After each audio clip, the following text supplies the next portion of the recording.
Vamos a hablar ahora de los tipos de datos. Cuando entramos a programación, con lo primero que nos encontramos es esta definición de tipo de datos. Y si nosotros queremos hablar muy coloquialmente qué es un tipo de dato, podemos decir que es la información que vamos a guardar dentro de una variable. Es decir, nosotros podemos clasificar los tipos de datos dependiendo la información que se va a guardar en ellos. Aunque nosotros sabemos que dentro de las computadoras toda la administración de la memoria se hace a través del sistema operativo y él se encarga de traducir todo lo que nosotros trabajemos en espacios de memoria virtuales y memorias físicas, que esto es algunos conceptos de programación, pero todo lo que nosotros trabajemos dentro de la computadora se va a trabajar en un lenguaje binario. Sin embargo, ese lenguaje binario de ceros y unos que representan cierta información, los lenguajes de programación le van a dar un sentido, de tal manera que te va a decir, un tipo de dato de caracteres, es decir, que acepta letras, puede tener un rango o un tamaño dependiendo el lenguaje de una cantidad de bits. ¿Qué significan los bits? Son los ceros y unos que van a poder utilizarse para poder guardar cierta información, y dependiendo el lenguaje de programación que estemos utilizando, nosotros vamos a tener diversas cantidades de bits para poder almacenar la información dentro de la computadora. Entonces, los conceptos primordiales son: los tipos de datos definen qué información voy a guardar en ellos y el tamaño en memoria necesario para poderlos trabajar. Se pueden clasificar de diferentes formas: caracteres, caracteres Unicode, numéricos, booleanos y compuestos, que en algún momento dado ahorita vamos a empezar a definir cómo se utilizan cada uno de ellos. Entonces, primer concepto es que un tipo de dato define el tamaño de bits que vamos a utilizar dentro del proyecto. Ahora voy a abrir solamente Visual Studio Code para empezar a definir los diferentes tipos de datos, y yo me voy a dar cuenta que, por ejemplo, hablamos de los caracteres char. Entonces voy a poner que char y voy a definir y le voy a decir es igual a. Ahora, ¿qué cosas interesantes hay en esta definición? Que cuando yo defina el carácter en algún momento dado y, le estoy asignando la letra A. Observen que es muy diferente a utilizar una cadena. Aquí solamente puedo utilizar un solo carácter. ¿Qué otro tipo de dato existe dentro de lo que tenemos? También tenemos el byte, que va a ser igual a, yo le voy a poner igual a 5, ¿sí? Y también tenemos el tipo long, que yo le voy a poner W igual a 123, punto y coma. Y también tenemos el tipo de dato. Estos serían como que los datos enteros. También tenemos el double, que es un tipo flotante con doble precisión. Le voy a poner. Y también tenemos el float, que igual que el double es flotante, pero con simple precisión. Es decir, la cantidad de bits para el double es de 64. Puede almacenar números más grandes que el float. El float es de 32, entonces sus números son más pequeños, ¿sí? Y vamos a ver, tenemos 1, 2, 3, 4, 5, 6. Ahora, dentro de estos tipos de datos que nosotros estamos utilizando, si se dan cuenta, este pequeño error que me está generando es porque R no se está utilizando, y aquí hay unas definiciones, por ejemplo, una F para decir que este dato se va a convertir directamente en lo que es un tipo de dato flotante. Yo le puedo poner D, que casi no se utiliza porque todos son definidos como float, como Ws.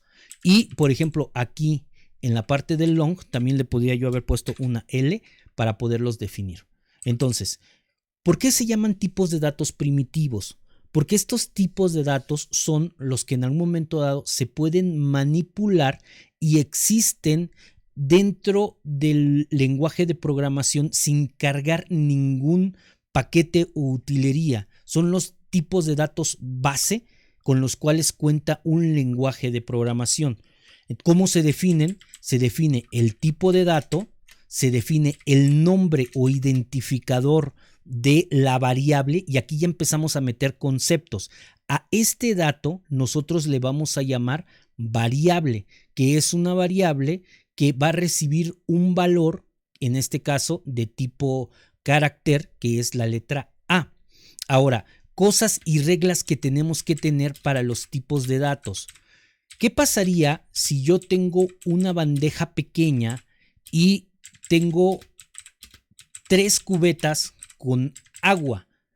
Si yo trato de vertir las 3 cubetas con agua en una bandeja pequeña, lo que va a suceder es que sí se va a tener cierta cantidad de agua, pero la demás se va a desperdiciar. Ese es el concepto que sucede cuando yo estoy tratando de trabajar con un tipo de dato pequeño, vamos a decirle un byte, y le estoy tratando de asignar un tipo de dato grande, es decir, un entero. Si yo a este entero yo le hubiera asignado este número y yo puedo tener este número grandecito, ¿sí? Y se lo quisiera yo asignar al byte, si yo digo que acá otro byte,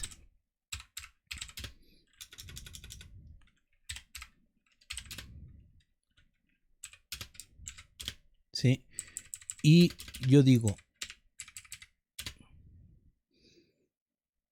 que es igual a X, me va a decir, ¿sabes qué?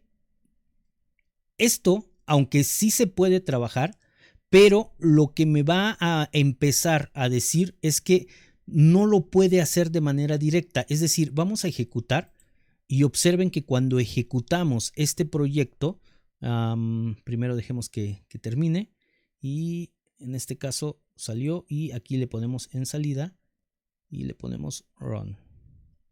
Me está diciendo que no se pudo ejecutar porque tuvo un error. ¿Cómo me doy cuenta que tuvo un error? Pues simple y sencillamente aquí se encuentra en rojo. Entonces, algunos lo que hacen es convertir ese dato a lo que es un byte, ¿sí? Y observen que ahora sí, aparentemente, y digo aparentemente, se asignó este valor que tenía X a la variable S. Pero cuando yo imprima la variable S, ¿sí? Me voy a llevar una sorpresa. Vamos a hacerlo. Y si se dan cuenta, se quitó el error. Sin embargo, cuando yo lo ejecute, cuando yo le diga run, aquí el dato que estoy viendo es un dato 31, muy distinto a la información que yo tenía acá. Entonces, ¿qué está sucediendo? Un espacio de almacenamiento más grande, que es el lugar de la X, lo estoy tratando de acoplar a un espacio más pequeño, que es la S. Entonces, ¿qué sucede? Se pierde precisión y aunque la conversión sí se puede hacer, el dato que me está almacenando no representa realmente el valor de la X. Entonces, aquí vienen ciertas cuestiones importantísimas dentro de este proceso. Saber primero el tamaño de los tipos de datos. Es decir, si este es de 32 bits y este byte es de 8 bits, y yo los trato de asignar y los forzo a asignar mediante esta conversión por cast, así se llama, conversión por cast, lo que va a suceder es perder precisión y la fidelidad de este valor entero. Entonces, sí se pueden asignar, sin embargo, con el entendido de que se va a perder precisión. Otras cuestiones interesantes dentro de los tipos de datos primitivos es que los tipos de datos primitivos siempre van a empezar en minúsculas. Es decir, char, int, byte, long, double, float y otra vez byte, vamos a tenerlos en minúsculas. Y observen, voy a poner string, que ya es una cadena, y me voy a dar cuenta que esta cadena no es un tipo de dato primitivo, sino es un objeto en donde se va a almacenar una cadena que es una secuencia de caracteres. Entonces yo puedo poner hola S y estoy trabajando. Pero ahora entramos en ciertas complicaciones. ¿Por qué? Porque los tipos de datos primitivos también tienen objetos que representan su valor. Es decir, yo tengo un integer, ¿sí?, que puede representar, por ejemplo, le voy a poner v y le voy a decir que va a ser igual, y esto es lo que a veces rompe un poquito conceptualmente lo que estamos haciendo. ¿Por qué? Porque yo voy a darme cuenta que en algún momento dado yo a un integer o a un objeto de tipo entero le estoy asignando un tipo de dato primitivo y se soporta. Dentro de las versiones actuales de Java, sí es posible hacer este tipo de conversiones. Y lo que estoy haciendo es convertir este valor primitivo a un objeto B. ¿Cuál es la diferencia entre ellos? Que los tipos de datos primitivos son tipos de datos básicos sin funcionalidad. Y los tipos de datos que tenemos en algún momento dado con objetos ya traen cierta funcionalidad. Es decir, yo puedo tener aquí un float, ¿sí?, y le voy a poner f, y yo le voy a poner que es igual a b, punto, y observen que aquí ya tengo diferentes valores. Observen, yo tengo ese b.floatValue, le pongo punto y coma, y automáticamente estoy convirtiendo un valor flotante, que no puedo utilizar la F porque la estaba utilizando acá, por eso se puso en rojo, le voy a poner F2, y automáticamente esta funcionalidad ya existe dentro del objeto float, perdón, del objeto integer.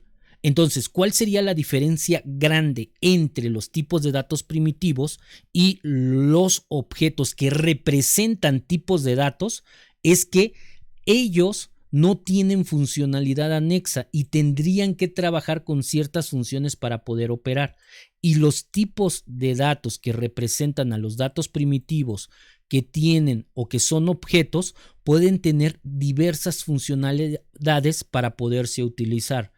Depende dónde los vayas a utilizar y qué es lo que quieras hacer, es si tú utilizas uno u otro. Ciertas definiciones importantes que también tenemos que tomar en cuenta es que para podernos entender y todos trabajar de una manera adecuada, siempre los tipos de datos primitivos van a empezar con minúsculas. Si no se tienen minúsculas, entonces hay altas posibilidades que sea un objeto. ¿Qué significa un objeto? Algo que se definió como public class y el nombre del objeto o de la clase que estamos generando y lo instanciamos. Entonces hay que tener cuidado en la forma en que nomenclaturamos. Aunque sí podemos, por ejemplo, poner acá ejemplo con minúsculas, no es correcto. ¿Por qué? Porque la clasificación de los objetos siempre deben empezar con una letra mayúscula. Ahora, el nombre del archivo Java siempre debe ser igual al nombre de la clase principal. Por eso, en este caso, me generó ese error.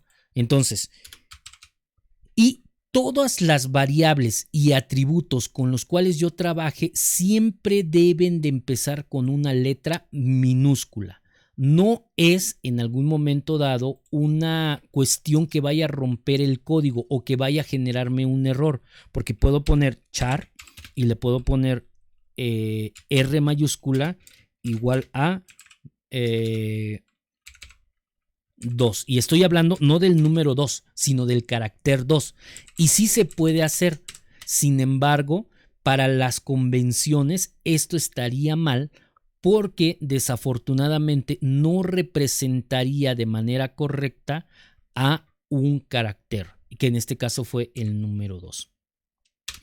Posterior a esto, otras cuestiones interesantes es que también tenemos una clasificación de identificadores y ciertas reglas para ellos. Estos nombres que le estamos dando a las variables también se llaman identificadores, y dentro de las reglas que nosotros tenemos es que los identificadores deben de comenzar para los atributos. En este caso estamos hablando de los atributos o de las variables, deben de comenzar con una letra minúscula y lo demás en una convención en camel case. Es decir, yo le puedo poner, por ejemplo, string, que estoy definiendo una cadena, y le puedo poner datos, entrada. Y esto está cumpliendo con la representación de camel case, es decir, empieza con minúsculas, sigue con minúsculas y la separación de palabras empieza con una mayúscula. Entonces, esa es una definición con la cual estamos trabajando. Ahora, conceptos interesantes es que al momento de definir una, en este caso que están dentro de las funciones, se llaman variables, y cuando sean parte de la clase principal se van a llamar atributos. En este caso, esta variable puede ser inicializada a un valor el que yo defina. ¿Ok? Entonces, vamos resumiendo conceptos. Empezamos con tipos de datos. ¿Para qué son los tipos de datos? Para definir qué es lo que voy a almacenar dentro de una variable. Una variable tiene asignado un identificador que debe de cumplir con una nomenclatura camel case en el mejor de los casos para que se diga que estamos siendo coherentes con una convención de código.